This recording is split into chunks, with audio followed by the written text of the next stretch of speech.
Do your brakes sound like this? Squeak, squeak! That's a sign that you may need new brake pads. We're going to show you the basic process of changing your brake pads, and we'll be demonstrating on our '02 Honda Civic. If you're relatively handy and have basic tool skills, you'll be able to do this fairly simply.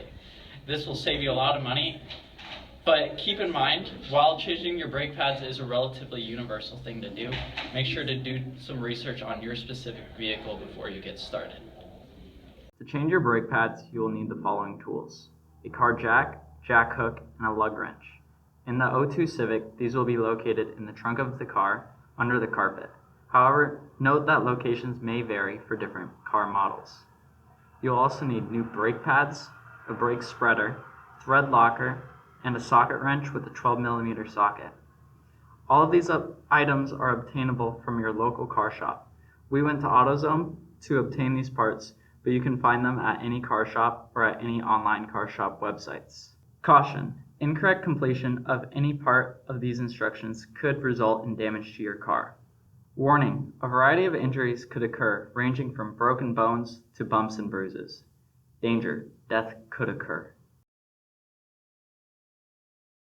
The first step is to loosen your lug nuts before you raise your car up on the jacks. Take your lug wrench and put it on a lug nut and turn it counterclockwise. This may be difficult since the lug nuts may be rusted. If they are stuck, we suggest taking the lug wrench and putting it at an angle and then kicking it to break the lug nuts free. Loosen all 4 lug nuts on your tire, but do not take the lug nuts off. Only get them unstuck.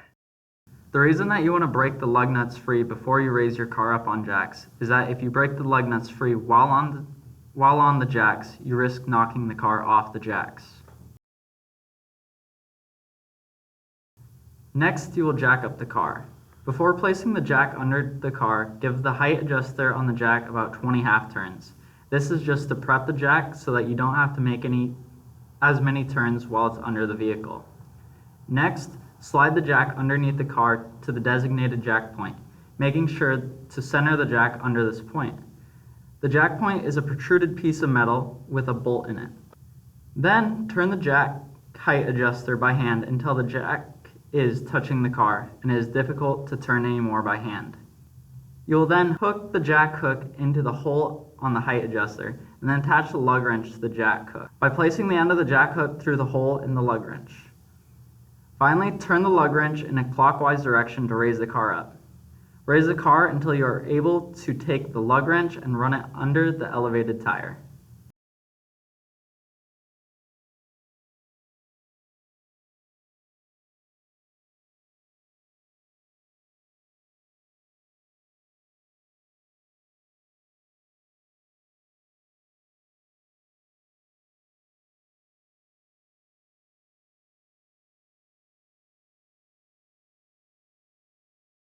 Now you'll take the tire off.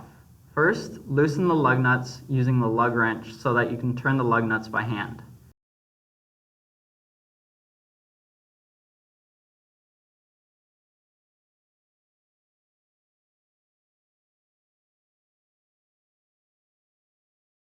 Now, using your hands, turn the lug nuts until they come off. Remove all 4 lug nuts and set these aside for later. Remove the hubcap by grabbing it and pulling it off, and then remove the wheel by grabbing it and pulling it off. The wheel may be stuck and be difficult to remove, so if so, just whack the wheel with your hand to break it free.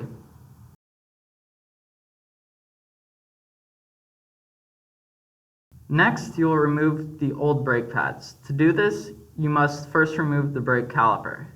First, locate the bottom bolt on the brake caliper. It's a nut located towards the bottom of the caliper. Using your ratchet with a 12mm socket, remove the bolt and set it aside for later.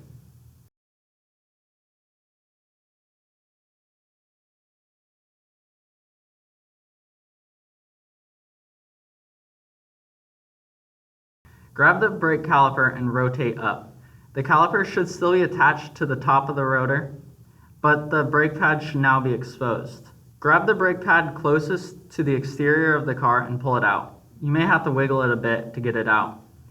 Pay attention to the orientation of the pad when you remove it because you will need to install the new brake pad in the same way. Repeat this process with the brake pad closest to the interior. Now you can install new brake pads. Obtain the new brake pad from the side closest to the interior of the car and install it in the same orientation that the old brake pad was in. Note that the rear brake pad is the one that has the retention clip. Repeat this process with the new brake pad for the side closest to the exterior of the car, ensuring that you install it in the same orientation as the old pad you removed. With the brake pads now installed, it is time to close the caliper. However, if you attempt to close it now, you will notice that you are unable to do so. This is because the pistons located in the caliper are set to touch the worn brake pads. Therefore, you must adjust this to be able to close the caliper. Obtain your brake pad spreader kit, taking the thin metal piece and running the long screw through one of the holes. Place the thin metal just inside the brake caliper with the long screw on the bottom. Take an old brake pad and place it on the opposite side of the brake spreader, and then twist the screw until the piston is fully compressed.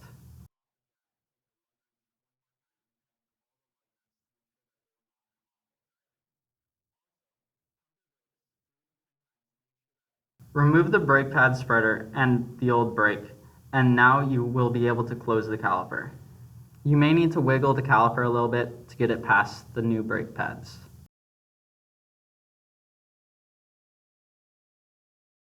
With the caliper now back in place, all that is left to do is put the bolt back in. Before you do this, you will want to apply some thread locker to ensure that while driving down the road, the bolt won't come out due to the vibrations of the car.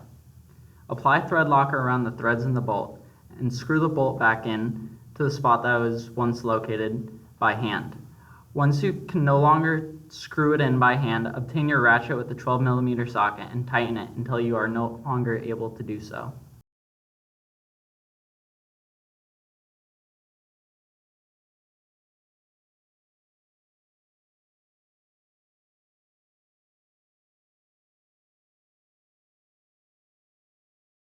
Now you need to put the tire back onto the car. Line up the 4 holes on the tire with the 4 bolts on the rotor and put the tire back onto the rotor.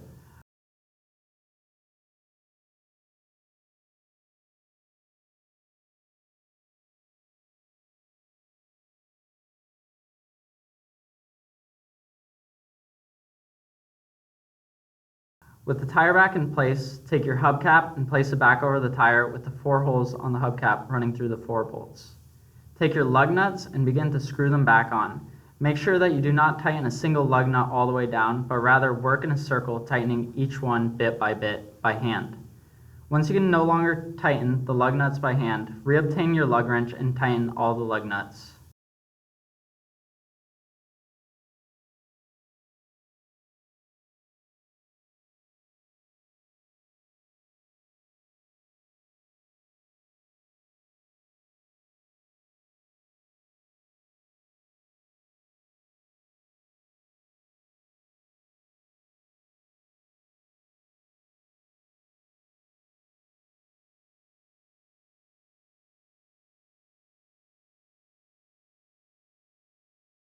Finally, you need to remove the jack from under the car.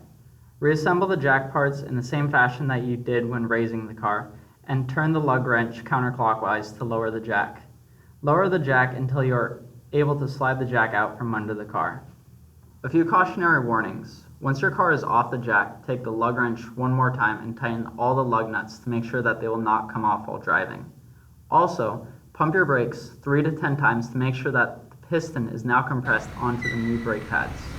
Thank you for watching and drive safely.